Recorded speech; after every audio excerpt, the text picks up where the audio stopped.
Hello there, and welcome to the Bitcoin Takeover podcast.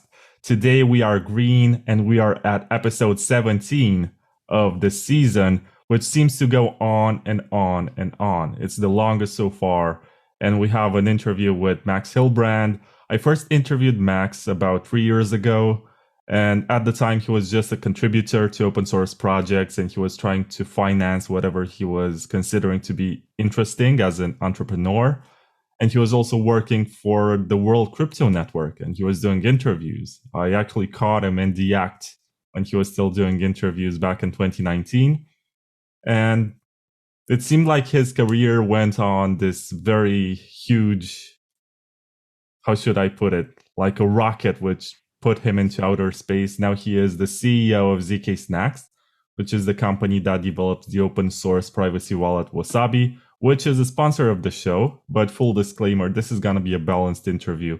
I'm going to ask all the hard questions and we're going to have a real interview. This is not some sort of PR because I don't do that. And Max, are you some member of a secret society or something? Because I don't know how you got to the top so fast. Like, what's going on, man? Yeah, I'm part of this secret society of Holy Satoshi, and we go to worship every block. Usually let the robots do the worshipping and verifying. That's much easier, but it still counts. So yeah, I guess that's a secret society, but it's not so secret and pretty easy to get into. Yeah, and we just found out about it, so it's not secret anymore. It's out there in the open. But let me ask you this, Max. On the Wasabi Wallet channel, there's this new video which was published about 2 weeks ago. I guess it's going to be 3 weeks by the time I publish this. But it's called Wasabi Past, Present, and Future. And there's you as the CEO of the company, and you're talking in front of a whiteboard where there's this plan that's laid out. And it's a pretty long video. And I was going to ask you if you can make a short summary of what you're saying there and where you started in 2018 when Wasabi launched and where you're heading with the project. Yeah, like Wasabi Wallet goes back quite a long time. The first mentions of Hidden Wallet, the predecessor, was on to Christmas 2015. And then Wasabi Wallet was a rewrite of that initial attempt to make a private, by default, Bitcoin wallet that's easy to use. And Wasabi 1.0 succeeded into a lot of regards, right? We had the Tor integration solved. We had a nice way to find out how much money you have without telling your addresses to anyone else. And we had the first CoinJoin implementation, or well, not the first overall, but a CoinJoin implementation with that zero that has a central coordinator who is blinded and not trusted for the custody or privacy of the money, which is quite great. And Wasabi 1.0 succeeded, I think, in a large extent, and we made it more stable and got more sophisticated in a lot of the small nuances of the software. But ultimately, well, by now 3 years ago, we started to research about the second version of this piece of software that would include a fundamentally different CoinJoin coordination scheme with different cryptography. That enabled a lot more customizability and flexibility for ultimately a better user experience, and also made the service a lot cheaper in terms of block space. These things were then implemented in the second version, and now they were launched in, June 2022. So we're about half a year in, and the software is working great, I think. There are still numerous ways that we can improve it into the future. And that's, includes further reducing the amount of block space that is being consumed and further increasing the privacy aspects of the blockchain, the transaction graph that we build, as well as just making it better performant. We want to scale this to even more users, and that just needs efficient and well written and reviewed software. So there's a lot of more improvements to come in the future, including ultimately to get the CoinJoin technology into other software wallets and hardware wallets, which is ongoing and will hopefully be released in the short term, still 2023, to just get the usage of CoinJoin into more wallets, because that's important, and we want to be an integral part of moving that forward. So the future has lots of work to do.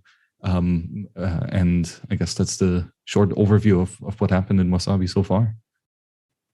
Yeah, and I think I attended a couple of conferences last year in 2022 where announcements were made in regards to collaborations where Wasabi would be integrated into other wallets. And the two major integrations about which I know, and maybe you know more about more of them. So they are Trezor, which is going to include Wasabi coin joins into their Trezor Suite application. And I guess they have hundreds of thousands of users, if not millions, who download the app and use it regularly. And there's also BTC Pay, which may not be that popular or not as popular as Trezor, but it's still a big deal. And it was also kind of an obvious choice since both applications are written in C#. And Adam, the creator of Wasabi, and Nicolas Dorier, the creator of BTC Pay, are longtime friends. So it was kind of, I guess, surprising that it did not happen sooner. But, I guess they found the funds to work on that now. But are there any other integrations? Well, these two are the main ones that have been in work in progress for quite some time. And I think there's a lot of interest from other projects, but no concrete work in progress being done right now. But I'm sure that there will be more code to be published during the year. We'll ultimately see. But so far these two, which are pretty big already, especially Trezor, that includes even signing a CoinJoin transaction on a hardware wallet, an offline signing device. And that includes some extra complexity that needs to be taken care of. And we actually designed the Wasabi CoinJoin protocol of Wasabi 2.0. We designed this with this hardware wallet use case in mind. So currently, this is actually the only way to securely sign a CoinJoin transaction with a hardware wallet. And hopefully this will be more of a standard and other hardware wallets integrate this into their firmware. And then we can have larger CoinJoins of a more diverse set of users. That's ultimately great. Yeah, I did see that since Wasabi 2.0 launched, and that was in October, if I'm not mistaken. The size of CoinJoins has increased tremendously. What is the largest CoinJoin recorded, and what was the liquidity behind it? The actual record is, I think, it was something like 420 inputs, 430 outputs, something like that.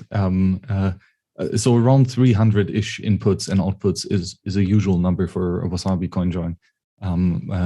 Doesn't happen all the time, but most of the time it's larger than that, and that's nice. And yeah, that in terms of volumes, really it depends a lot. Sometimes there are rounds where the maximum amount is 0.2 Bitcoin, and sometimes it happens that the maximum amount is on the order of 50 or 100 Bitcoin. It really depends. But yeah, the growth has been quite nice in terms of volumes. We're roughly at the same spot that Wasabi 1.0 was at a good month. But we'll see how it goes in the future. Wasabi 1.0 volume, on the contrary, has been declining quite substantially after the release of 1.0.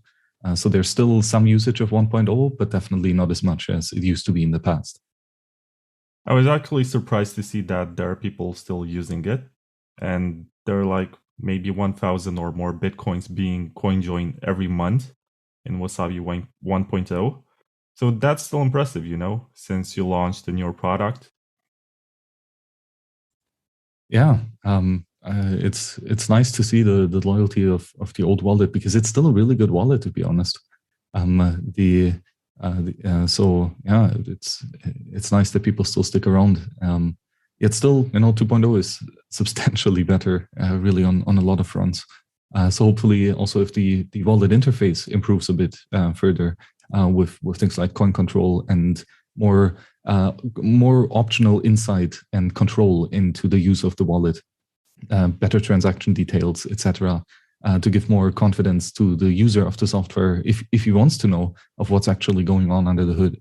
I think this was one of the nice benefits of Wasabi 1.0, And I think we can do it a lot better in 2.0.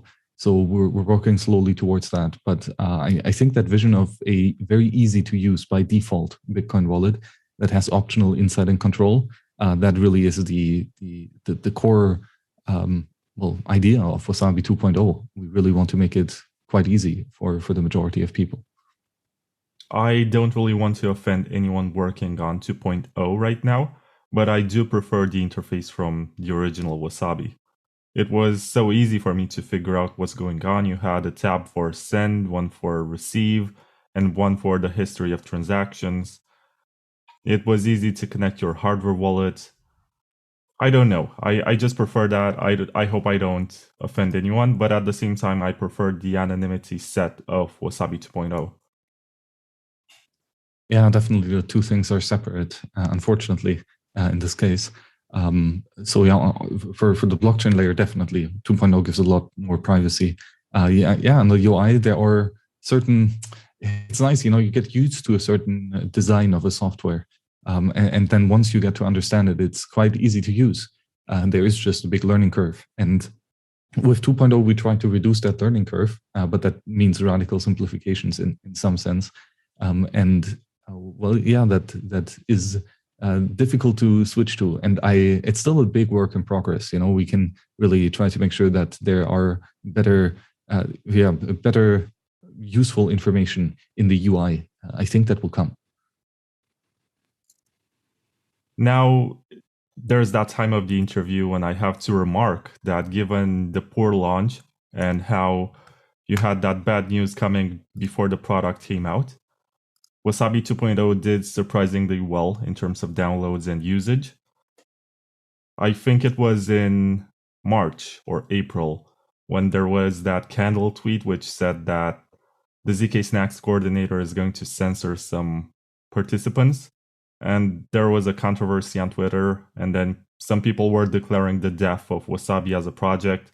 Others announced that they would launch their own coordinator of 1.0, and that one did not succeed at all. But you guys kept going, and it turned out that it works as designed under the limitations that you provided, and it wasn't on launch day that you had this filtering. So how does this filtering work after all? Because some people think that it's some sort of list of UTXOs that are allowed, but it's, I guess, the opposite, where you have a list of UTXOs that are not allowed. Well, so the basic idea is to ensure that the obvious criminals do not use the CoinJoin service provided by the company. And the way to do that is to basically work together with a third-party API service to request if a certain address has any of a predefined set of risk categories, like, for example, related to fraud or related to theft, etc. And if so, then the coordinator will remove this coin from the input side of the CoinJoin registration. So this does not mean that the coordinator can take away the money or can.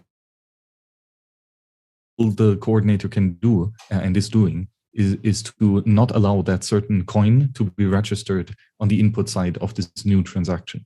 And that is basically all. So that has been or is active, and therefore, hopefully, we can ensure that the bad guys don't get to use our particular service. Okay, so what happens? Let's say that I receive donations for my podcast, right? And I have no idea and no control over where they come from. And someone sends me, I guess, some coins that are associated with hack. And that can be the case, when you hack an exchange and you want to get rid of your coins, you send them to lots of different addresses in hopes that basically a lot of people are going to be tainted and suspect, and therefore it's easier for you to get away.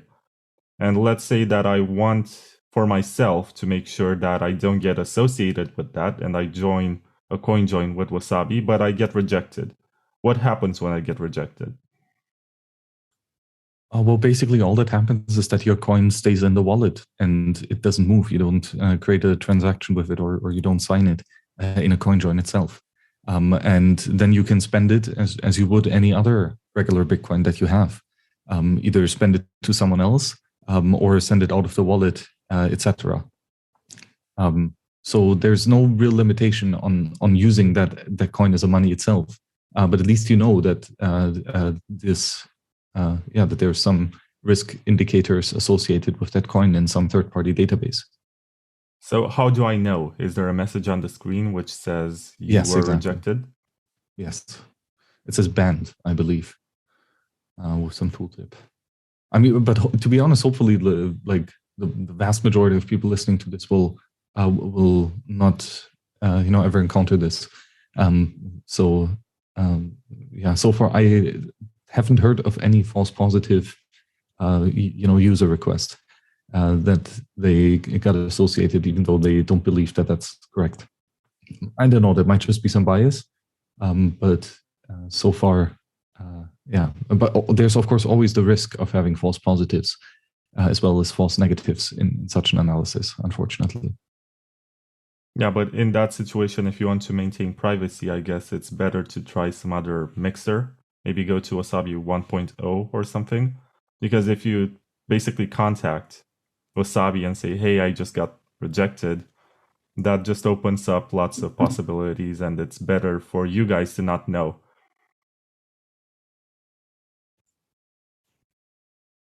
Yep. I like the short answer. So what does, the chain surveillance firm, what does it know about you as a user when you get banned?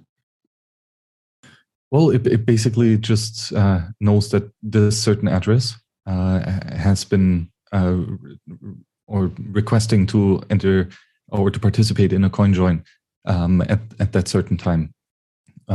Basically, that's it. Which, if you succeed, is information that they learn, as soon as the transaction gets broadcast. So for most users, there's no difference in the amount of information that gets revealed about them, other than a short amount of time. Okay, so let's say that the Binance hacker from 3 years ago decides to send me a donation, and I try to mix that, and I get banned from that coin join. I cannot enter the round. What the chain surveillance firm knows is that someone tried to coin join that BTC, but nothing else about my identity, right? Because it's under Tor and it's non-custodial, so there's no way to freeze or associate with some identity. Well, exactly, but they probably got some metadata about this elsewhere already about you, but at least they don't get any additional meaningful insights from this interaction. Okay, so let's say that I have this scenario. Let's say that I received 2 donations. One is from an exchange hacker, and the other one is from someone who got his coins, maybe withdrew from Coinbase or whatever. So I have some whitelist KYC exchange BTC, and I have some blacklist non-KYC but OFAC non-compliant or whatever BTC that will most likely not enter any round. Am I going to get rejected, or are they separate UTXOs and they get treated as such?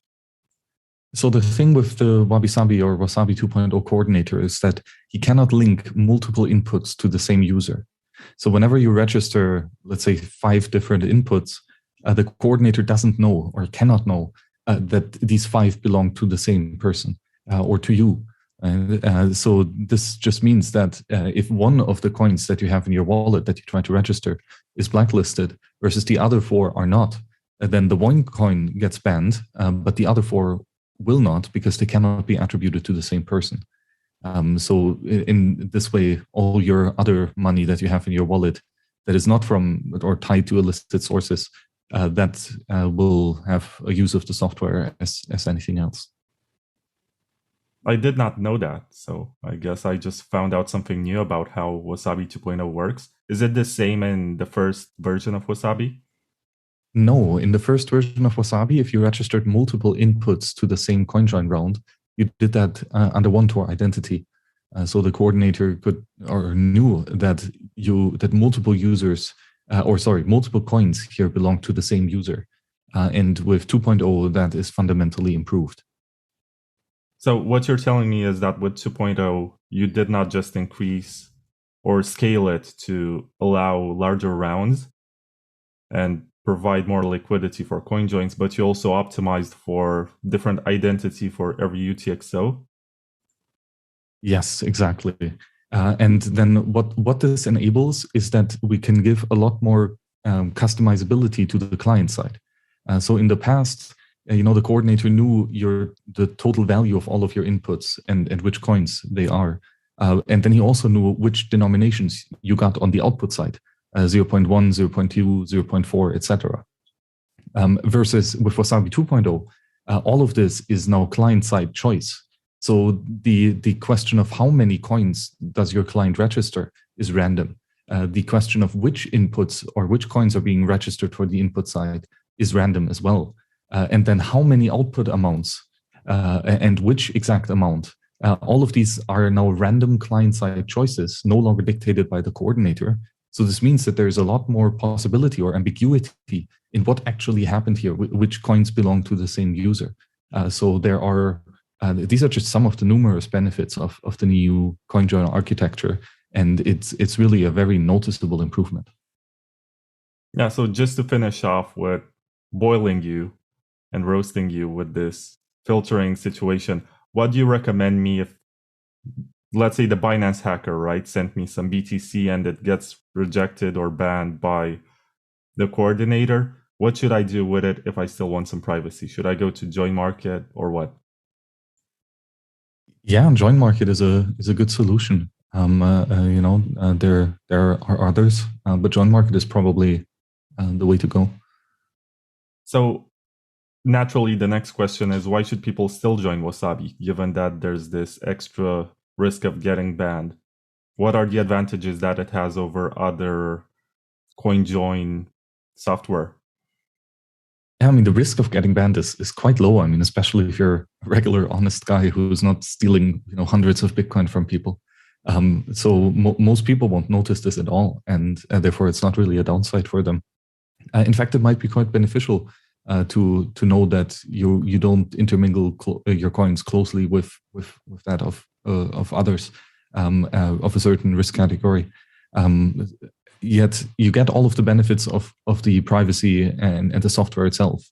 Tor, the arbitrary amount coin joins, quite a low cost in terms of block space compared to most other solutions. So it's a lot faster. It's a lot more private. It's quite cheaper. Those are all the good reasons of why people would use it. Yeah, but I was asking maybe that there are some advantages with liquidity or something. I'm trying to help you here. I'm trying to help you get a better answer, because what you described is also, I guess, can be said about Samurai to some extent.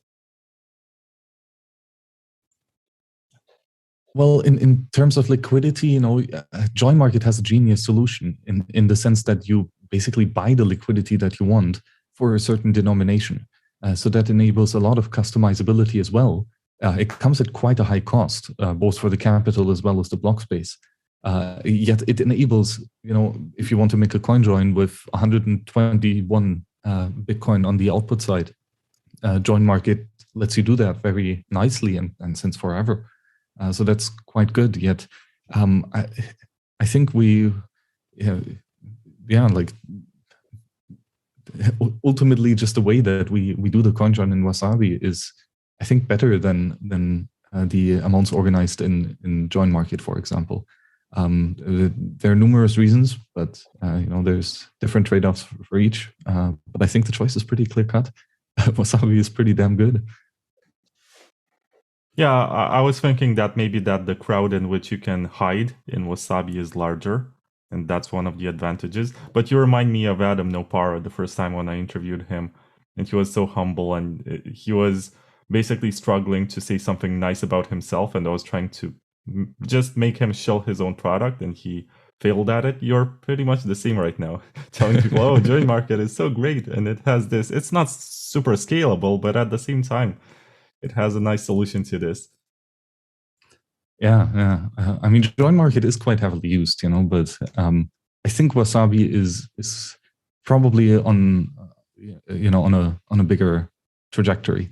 Not just as a decent liquidity now, I expect that it will go up quite a lot in the future. So I think this. Oh, we'll see how it goes in the future, but I'm quite hopeful on the amount of usage of CoinJoin technology as a whole, and then with Wasabi specifically. Yeah, when people ask me why they should use Wasabi, and I promote it with every podcast episode, I tell them basically to simplify the whole concept, that it provides a larger crowd in which you can hide. And that's kind of the point of CoinJoins. You want to become part of one crowd, and the larger the crowd, the better your chances for anonymity are.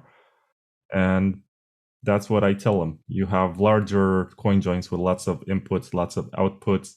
It's a lot harder to figure out who is who. And also, there's a lot of liquidity. Do you think this is a correct description? Yeah, definitely. Increasing the size of the crowd, increasing the ambiguity. That's the main achievement of privacy in general, or the main goal.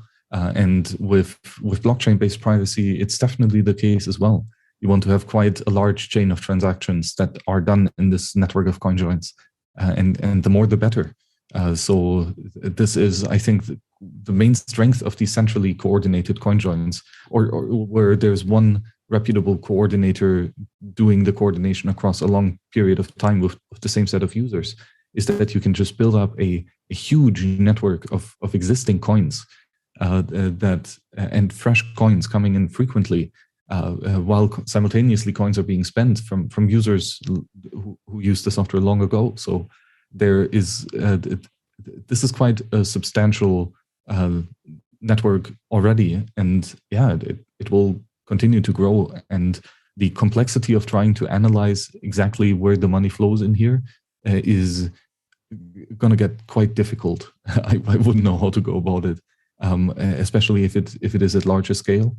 I think size really matters in the terms of blockchain layer privacy, and having large value or a large number of inputs and outputs in a transaction, and then having a high number of these large CoinJoins frequently happening on the network is the way to get a substantial amount of privacy for Bitcoin without any need of changing anything.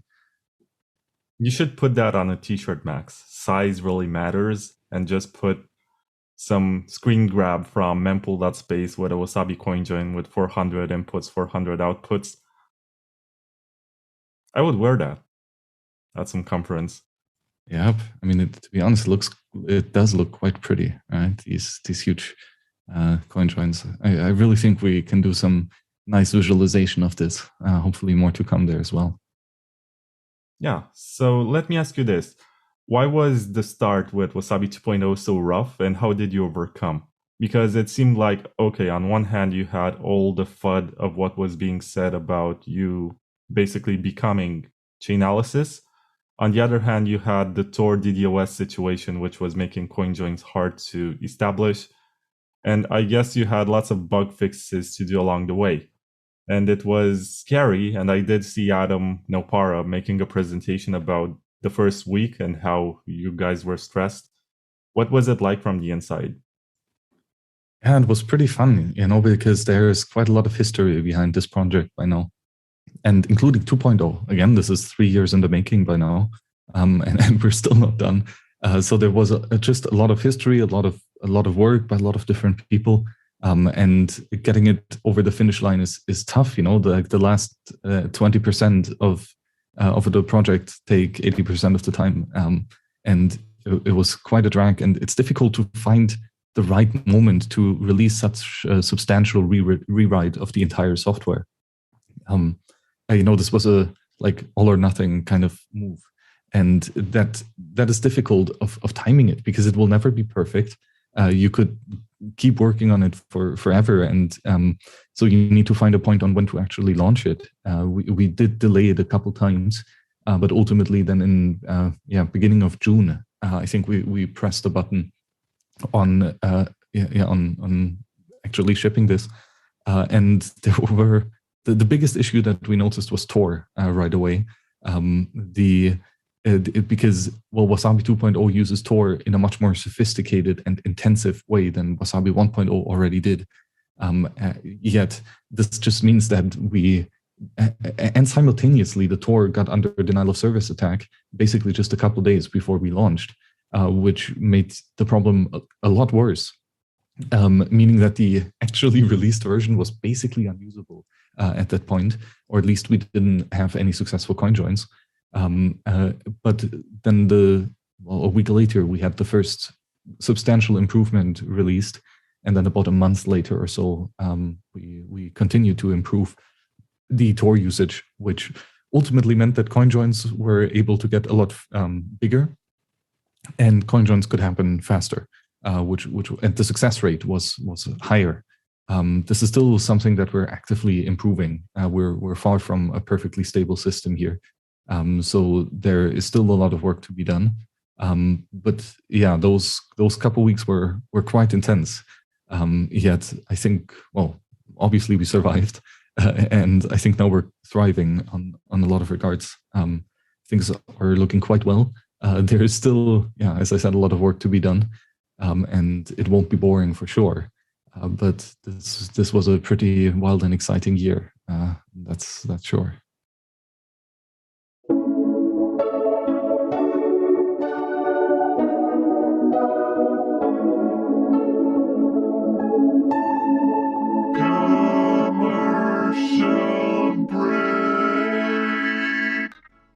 After Mt. Gox collapsed, that was really the precipice of me saying, right, this has to change. We need a totally transparent exchanging system and base it on gold instead of fiat.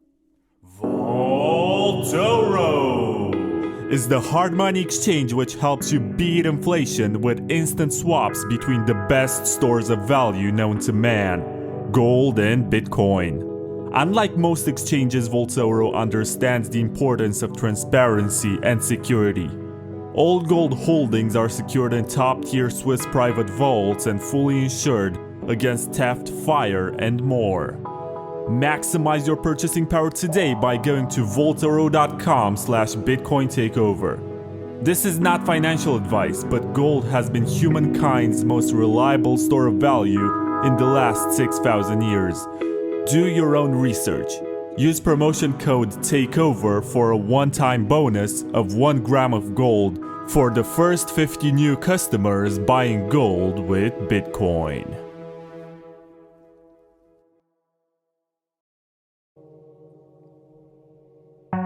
Are you concerned that your friends, neighbors, or KYC exchange might know how much Bitcoin you own?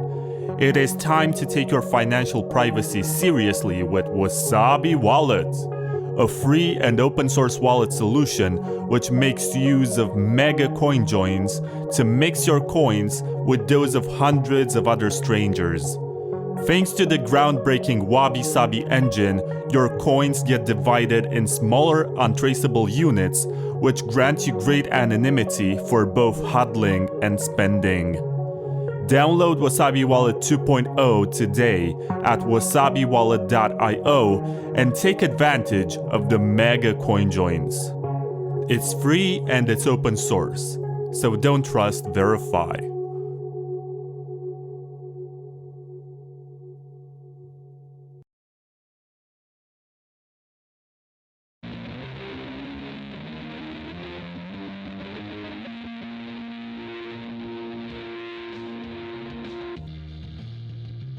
What are you going to wear when Bitcoin hits $1 million? The same old $20 t-shirt?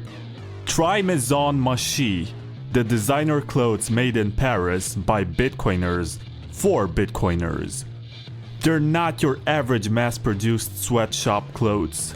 Machi will ask for your measurements and tailor every piece of clothing according to the shape of your body, so you always look and feel great in your t-shirt, hoodie, or dress. It's all made in France by real artisans who also happen to be Bitcoiners, which is why Maison Machi only accepts Bitcoin as payment for their clothes. Get a Maison Mashi t-shirt or hoodie today. It might even help you find a girlfriend. And once you do get a girlfriend, you can also buy her a Maison Mashi dress. Stop having fun looking poor and check out maisonmachi.com. That's MAISON MAACHI.com.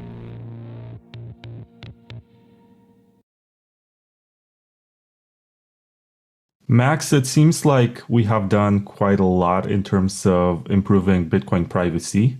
But at the same time, it seems like also the analysis of the Bitcoin blockchain has improved over time.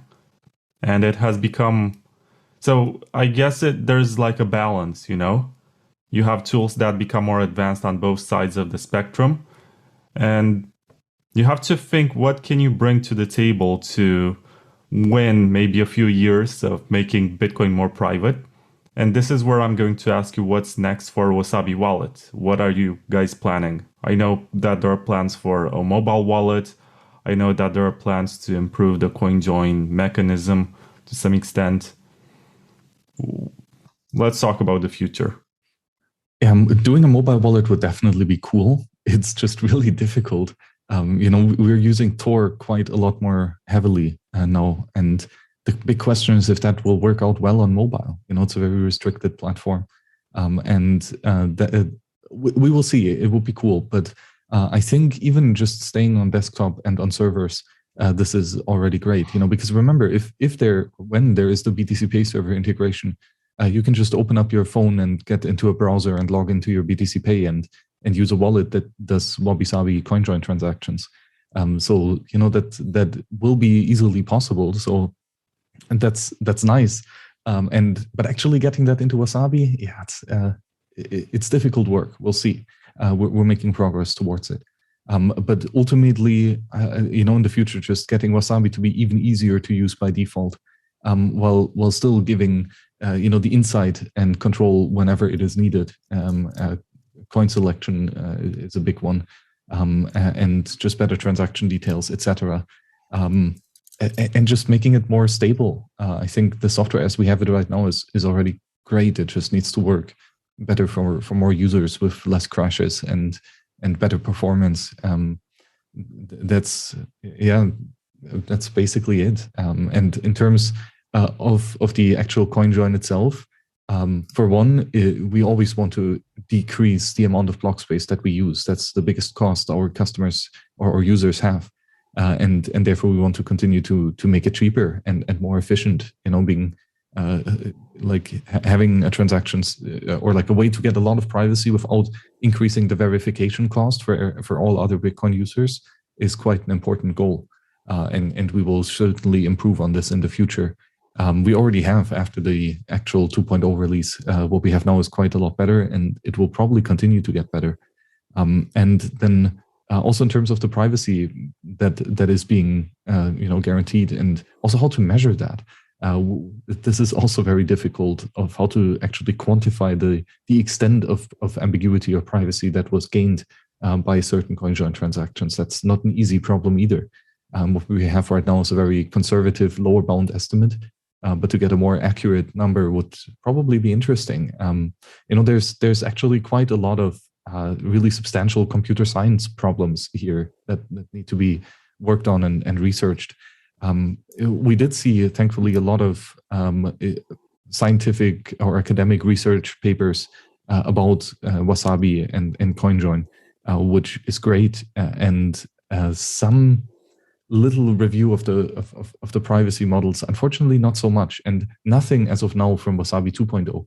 Just because it's rather new. I think hopefully during this year we will see some publications trying to analyze it. That would be really cool. We just need to get better open source knowledge about how to best do these CoinJoin ceremonies on chain. It's a very, very, very difficult and complex question. So what we have now is, I think, quite good, but I'm sure it can be a lot better, and we will continue the research in that. And yeah, that will go on, ad infinitum, to try to improve this and make it more efficient, yet still increase the privacy. lots of work to do for sure. I think this is the first time when I hear someone refer to CoinJoin rounds as ceremonies. Sounds so official. But something that I want to remark about what you said, you mentioned that BTC Pay has a mobile wallet and they're going to add the integration of Wasabi. So basically, you're going to be able to do coin joins within BTC Pay. I just checked the website of Trezor and they say CoinJoin ready coming soon, but they also say Android application coming soon. So I guess they could theoretically also do the integration, and they also have more of an experience with designing UX and dealing with newbie users who are trying to figure this out. I mean, it would be awesome if they can manage to do the coin joins in on a mobile wallet. It's probably not trivial. I'm just thinking, it depends on many things.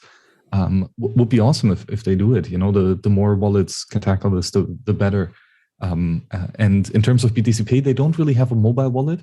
What they just have is a browser-based wallet, right? It's software running in the server, and you have a web-based user interface to it that goes anywhere, and it doesn't require compute power on the client like the phone or laptop, because all the compute is happening on the server, which is on all the time, with no battery constraints, etc. So yeah, the cool thing is that in terms of CoinJoin and even in terms of what the company does, SCK Snacks, it's not just limited to Wasabi anymore. This CoinJoin is a regular way of doing a Bitcoin transaction together. It's a communication protocol that probably will establish itself as a standard in the industry, and multiple different software and hardware wallet implementations will want to be compatible with this. It just makes sense on many fronts. And yeah, we want to be a close part in making that happen. And we will learn a bunch on the way. The Trezor integration brought so many details to light, and so many small improvements had to be made. And that's great. It's not just Trezor that gets possible, but it's Wasabi that gets better from this type of cooperation. And I'm super happy of how we're handling this right now, and I'm super bullish of how that will extend in the future. Yeah, there's a lot of exciting stuff to be done. And, when you think about these integrations, they are just part of what's coming in the future. And when I interviewed Peter Todd, he told me that he uses Wasabi to do coin joins and then open Lightning channels. And it was funny at the time that people were calling Peter Todd a paid shill under the paycheck of ZK Snacks or whatever. That's a funny thought, It would be so much fun if you had Peter Todd as your employee, and we all know how expensive his services are. But anyway, he recommended this piece of software. And I was thinking, is there any way that you can open in the future Lightning channels directly from the CoinJoin? Yeah, that's definitely possible in many different ways. Ultimately, the Wasabi CoinJoin protocol, the Wabi-Sabi CoinJoin protocol, definitely supports this. Taproot is supported as well, and you would want to do Taproot outputs in the channel to get even more ambiguity. I mean, the thing is, Lightning privacy is super complex, and sure, you can open a Lightning channel in a CoinJoin. The question is, will it give you any substantial privacy benefits against the average adversary? And there it's probably not, because there's many privacy leaks in Lightning that have to be addressed. But ultimately, it's going to be an essential building block for a future Lightning Network wallet that has privacy as its ultimate design. And there's numerous of them out there. Mutiny is probably a great example of a new Lightning Network wallet or node that is very privacy focused on the approach, and they will probably integrate coin joins to some form, hopefully Wabi-Sabi style coin joins. And yeah, we see how that goes. When this will come to Wasabi is kind of the other question, because we kind of want to have the trade-offs have to be carefully considered in Wasabi, and we don't want to sacrifice on usability or speed, and the trust and custodianship model, etc. So doing it right is probably quite difficult, and it will take some time for it to happen in Wasabi. I don't think Lightning will come to Wasabi within the next year. Maybe, but probably not. There's just too many open questions for that to make sense. However, I think that most likely in the next year, some other software wallet will have this nicely integrated. It might be part of the BTC Pay plugin, for example, whichever other software wallet, Lightning wallet takes this on. It will be interesting. We'll see. I remember when I interviewed you 3 years ago, you mentioned something about pay to endpoint. At the time, it was all the rage. Everyone was talking about it as this way which defeats blockchain analysis. And there wasn't much talk about it. I guess it was also rebranded. Some people refer to it as PayJoin. Some others, I'm not sure if it's the same concept as a coin swap, but this is why I'm asking you. Did the research in this direction get anywhere? Yeah, pay to endpoint is a very beautiful design where the sender and the receiver talk to each other in multiple realms. That's extremely useful. And PayJoin is the first kind of application where someone pays someone else and the receiver adds coins on the input side of the transaction, so that both the sender and receiver own the inputs of this transaction, which increases the ambiguity of what's actually going on here and hides the amount of money that was transacted, etc. Very useful, however, very small in size matters, right? So there are, however, other ways that the sender and receiver can collaborate in order to make a privacy-preserving transaction.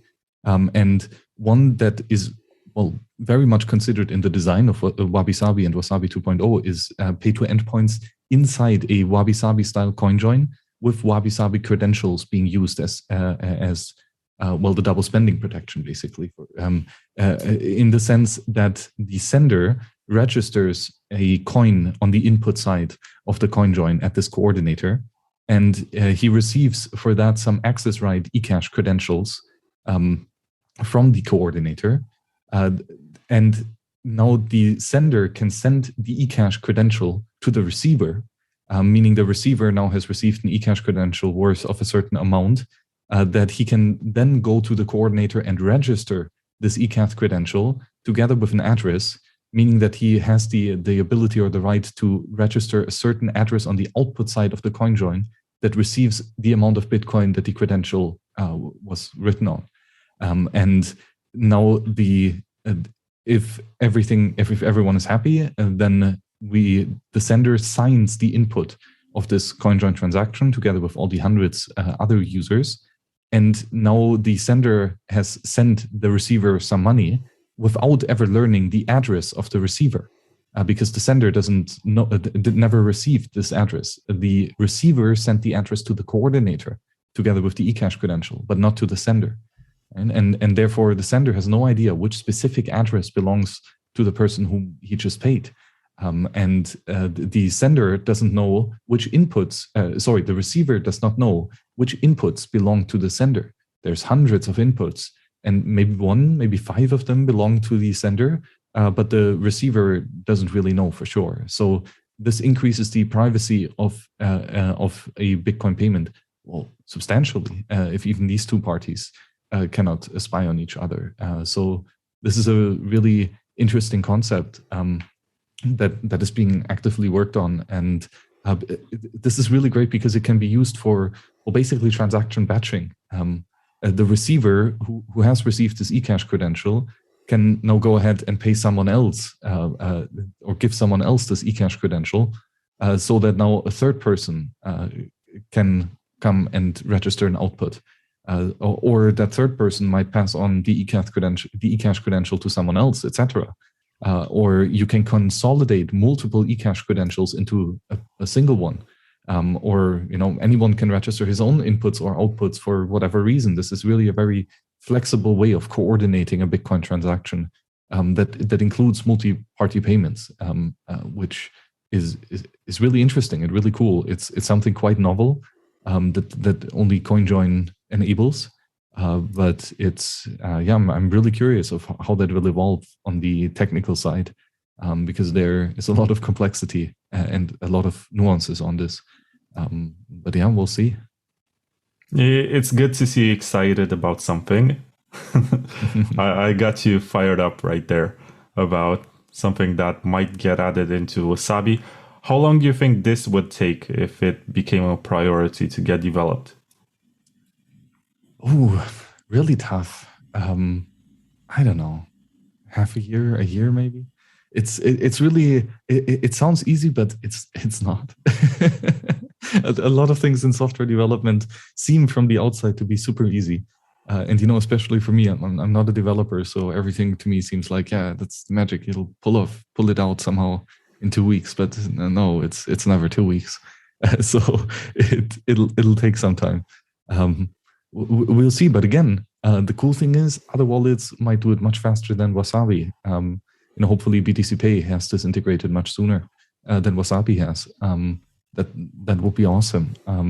The cool thing is that in the future, CoinJoin will be just a feature that most wallets have, and so you can certainly do multi-signatures inside CoinJoins as well. If you have a multi-sig cold storage system to bring it online and sign a CoinJoin transaction so that you can spend it, privately right out of the get-go, that's should be possible, with software that really dedicates itself to it, quote unquote, quite easy. We'll see. I really hope that this ecosystem will flourish with a lot of more optionality for the end user out there. Yeah. Do you still believe that Bitcoin should become private by default, or should we find these nice tricks and workarounds to create more plausible deniability on an open ledger?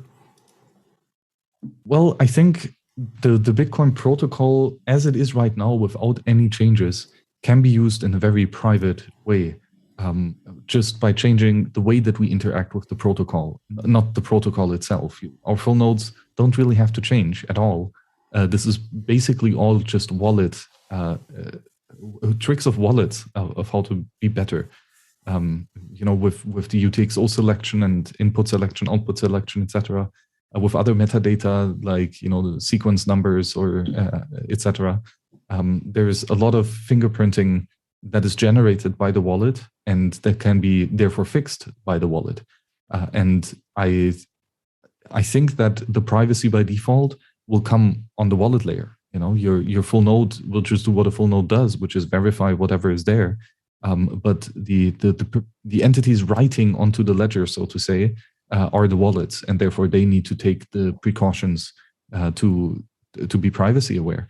And the cool thing is, we can experiment on the wallet layer tremendously. Like Wasabi or Hidden Wallet, Wasabi 1.0 was definitely a grand experiment. And nobody could stop us from doing it, and other people can just come and do the same, and learn from our attempts and our code and make a software that's even better. That will come for sure.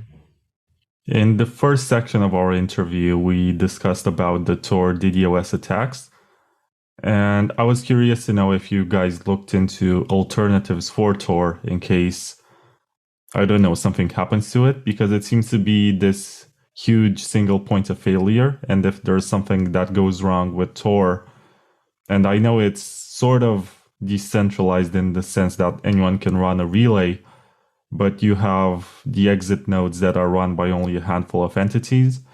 And have you guys looked into alternatives like NIM or whatever, mixnets or anything else?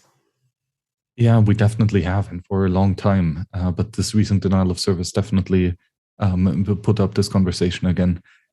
Ultimately, the answer is that Tor is "quote unquote" good enough now because you have to be aware that we're using it extremely, like much more sophisticatedly than the Tor browser, for example. I believe, and that just means we're testing the edge cases of the software seriously.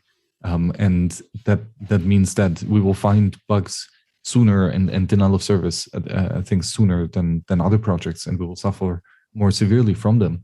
But other implementations will have the same or similar or different issues at the scale that we would be using them.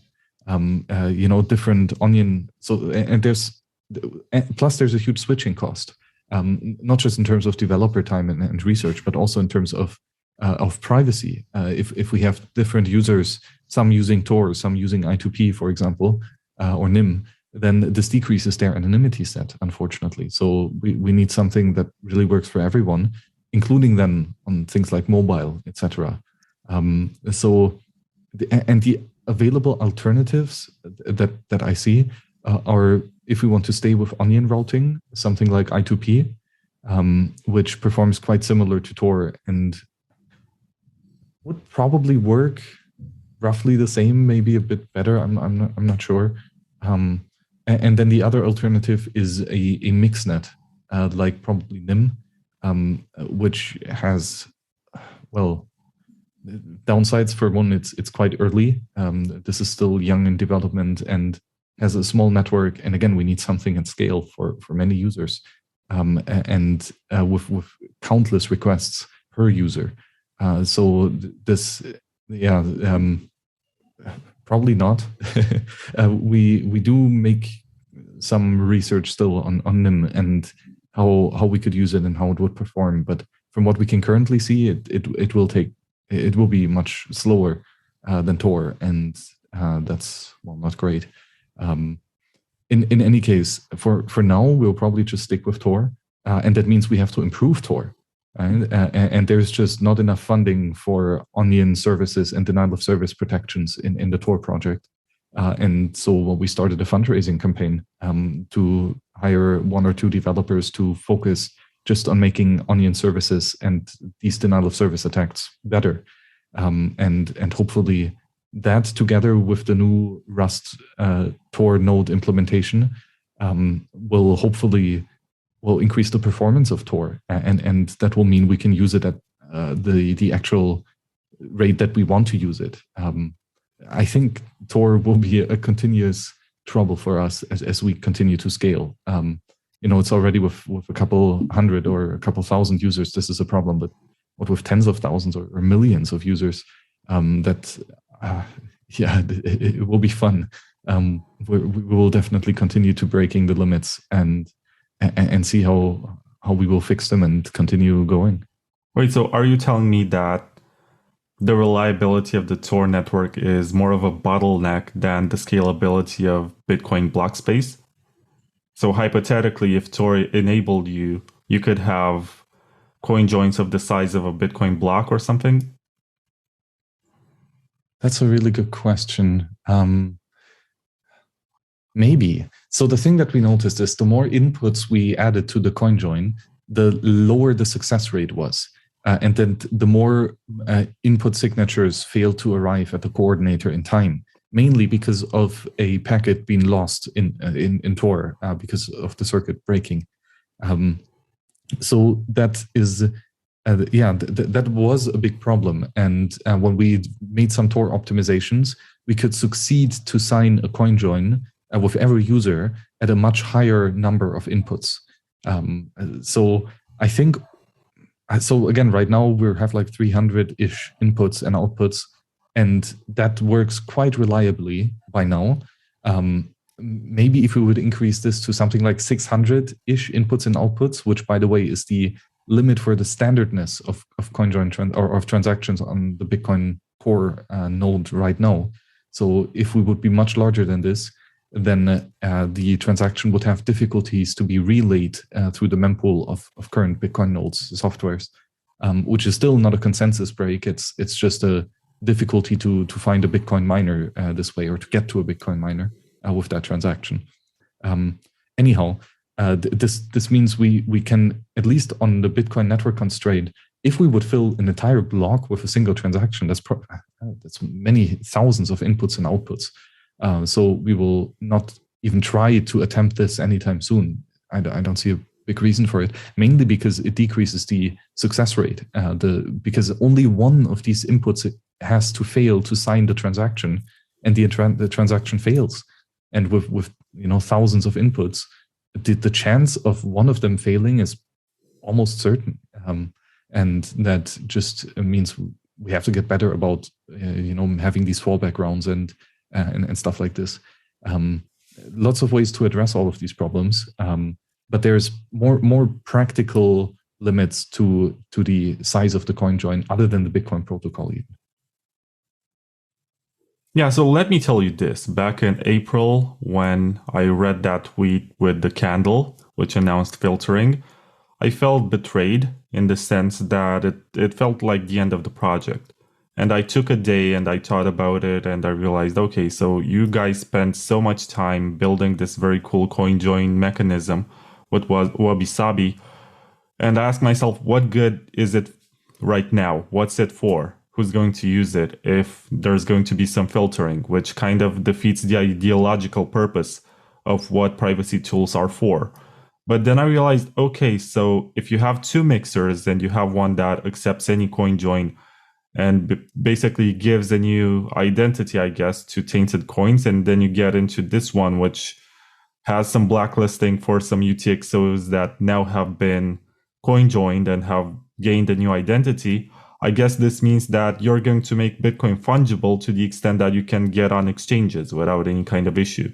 And that's what fungibility is about, making each coin equal to any other, each unspent transaction output UTXO equal to every other UTXO. And at the time I realized, okay, so this has huge potential for even exchanges to use Wasabi and Wasabi 2.0 specifically, because most of them were not happy to implement KYC AML. Most of them are not happy that they're being tracked all the time and their wallets are on some Twitter bot and people know when they're moving funds around. So I was going to ask you, do you know of any exchange partnerships or do you expect any to happen in the next year or two? Yeah, definitely. I think so. I don't know if I will learn about it because, I mean, ultimately, they could just start using it without telling us much. But I think that there are already, or at least there used to be with Wasabi 1.0,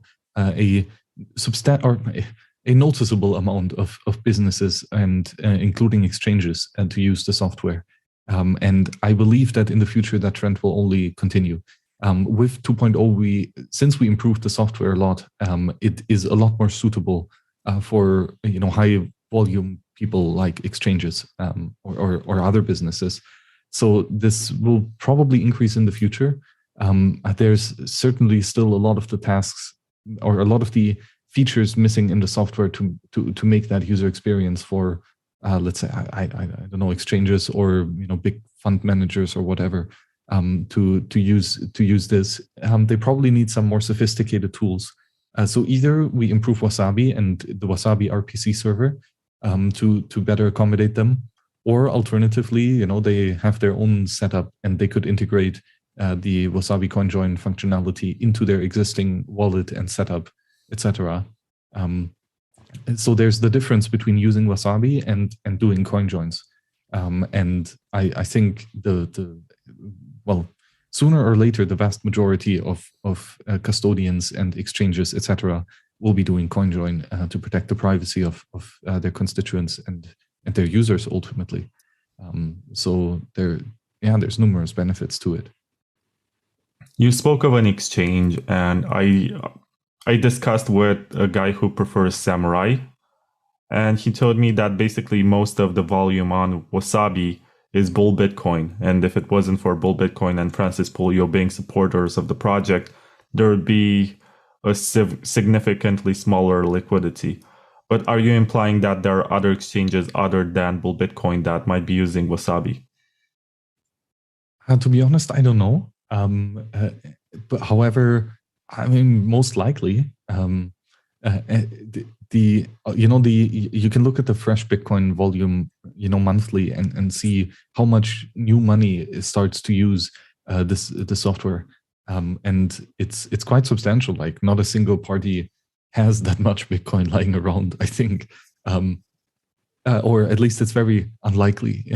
There's probably a bunch of people using this with varying amounts of money that then sums up to quite a lot. So, but it just being one party is, I think, quite unlikely. And again, the more we grow and the more Wasabi wallet is being used and the more other software wallets implement the technology, the larger the volumes will be, and therefore the more difficult it is for one person to just fake this or make a Sybil attack basically that gets extremely more unlikely.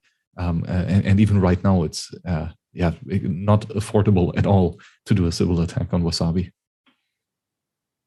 Yeah, and there's so much going on. It's very hard for me to keep up with what you guys are building. Sometimes I don't even update. I have been using Wasabi since I think February of 2019.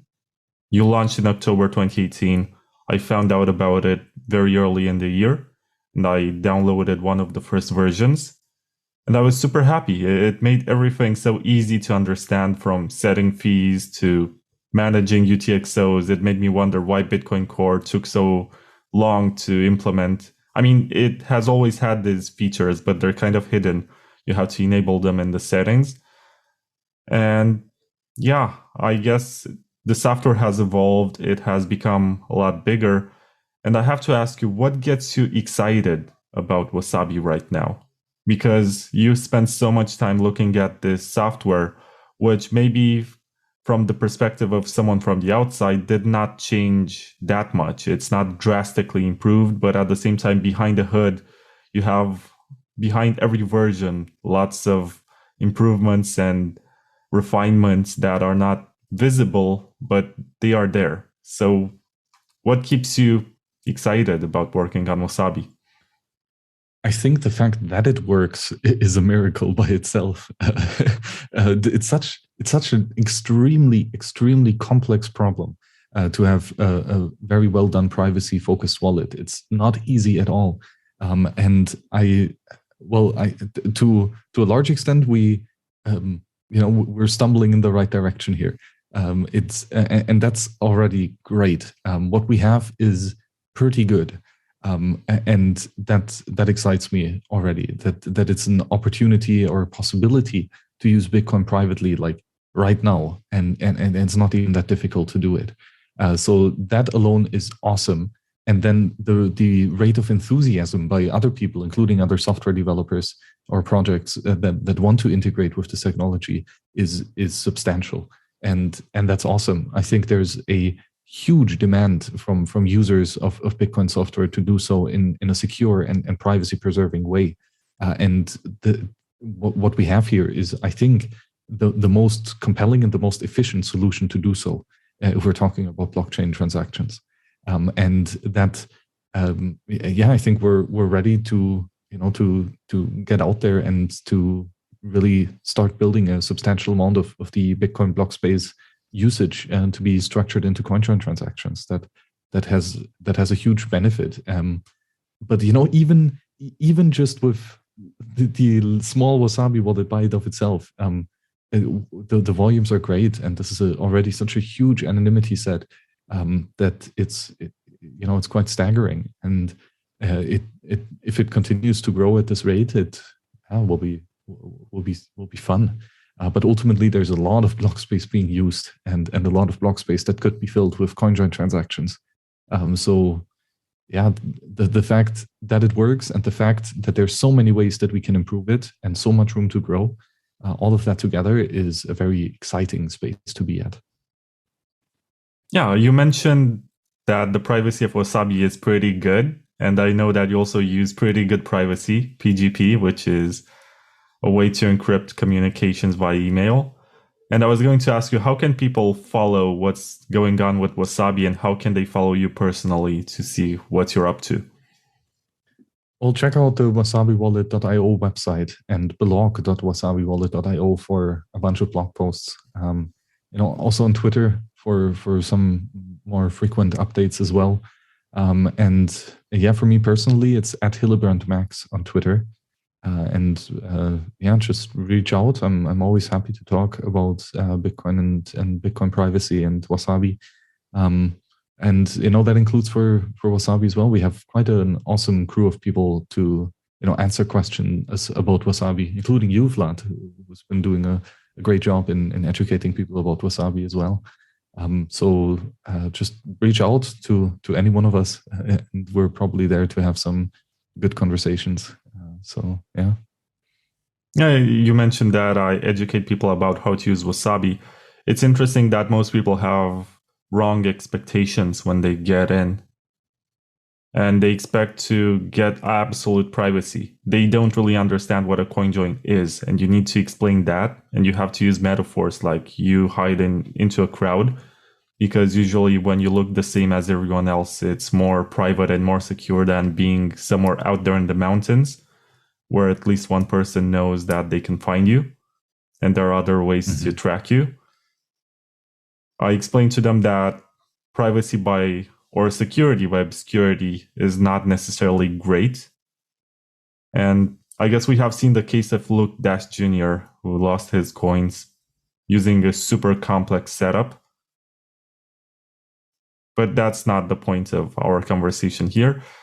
I'm happy that Wasabi is easy to use. I'm happy that you got Peter McCormack to use it. That was an inside joke during the development process, that you want to make grannies and Peter McCormack be able to use Wasabi 2.0. I hope that he was able to get it and use it right away. No extra explanations involved. And I wish you guys all the best, because it's not an easy mission. You carry a lot of stigma. Some people say that you defend all the wrong people, and then you say, oh, we don't want those to enter our CoinJoin rounds, and then they call you traitors or whatever. So it's a hard task, but I'm happy that everything that you do is open source and verifiable.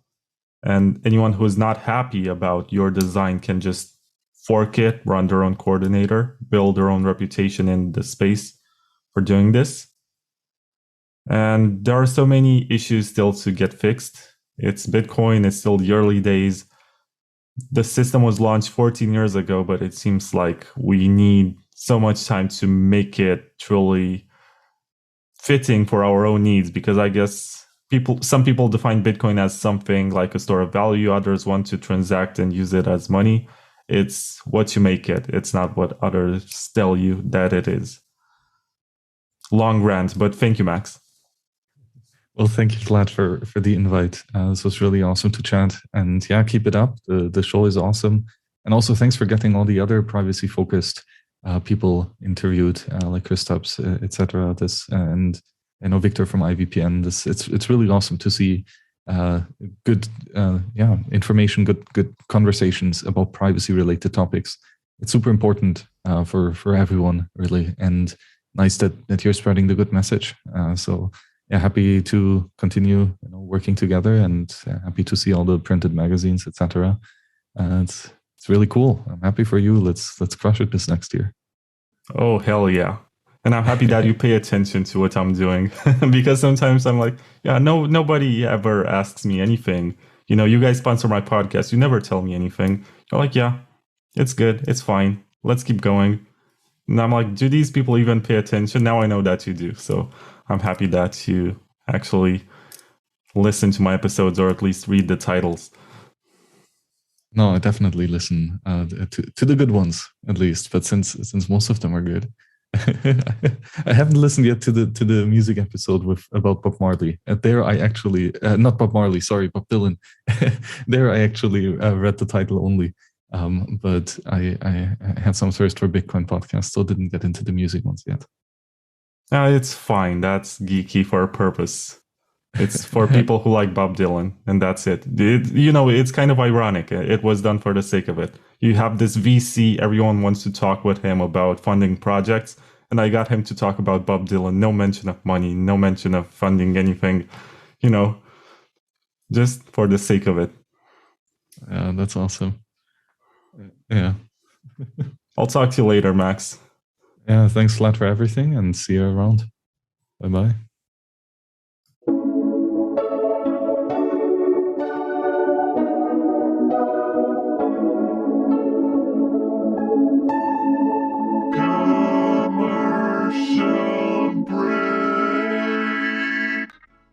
After Mt. Gox collapse, that was really the precipice of me saying, right, this has to change. We need a totally transparent exchanging system, and base it on gold instead of fiat.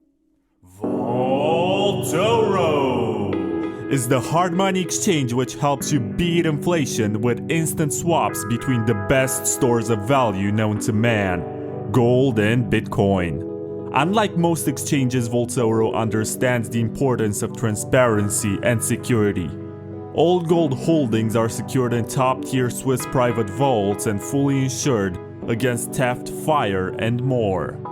Maximize your purchasing power today by going to vaultoro.com/Bitcoin takeover. This is not financial advice, but gold has been humankind's most reliable store of value in the last 6,000 years. Do your own research. Use promotion code TAKEOVER for a one-time bonus of 1 gram of gold for the first 50 new customers buying gold with Bitcoin.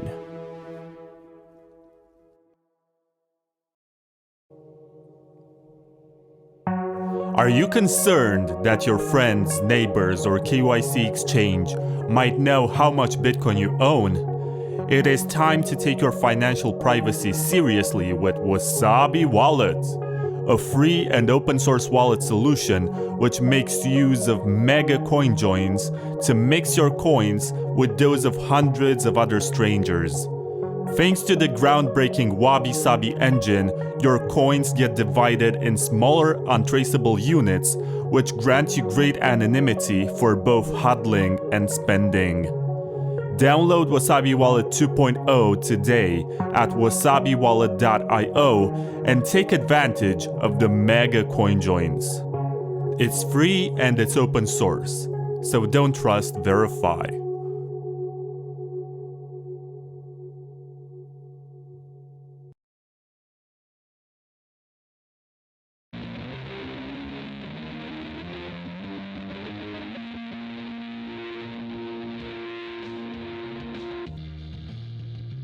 What are you going to wear when Bitcoin hits $1 million? The same old $20 t-shirt? Try Maison Machi, the designer clothes made in Paris by Bitcoiners for Bitcoiners. They're not your average mass-produced sweatshop clothes. Machi will ask for your measurements and tailor every piece of clothing according to the shape of your body, so you always look and feel great in your t-shirt, hoodie, or dress. It's all made in France by real artisans who also happen to be Bitcoiners, which is why Maison Machi only accepts Bitcoin as payment for their clothes. Get a Maison Machi t-shirt or hoodie today. It might even help you find a girlfriend. And once you do get a girlfriend, you can also buy her a Maison Machi dress. Stop having fun looking poor and check out maisonmachi.com. That's MAISON MAACHI.com.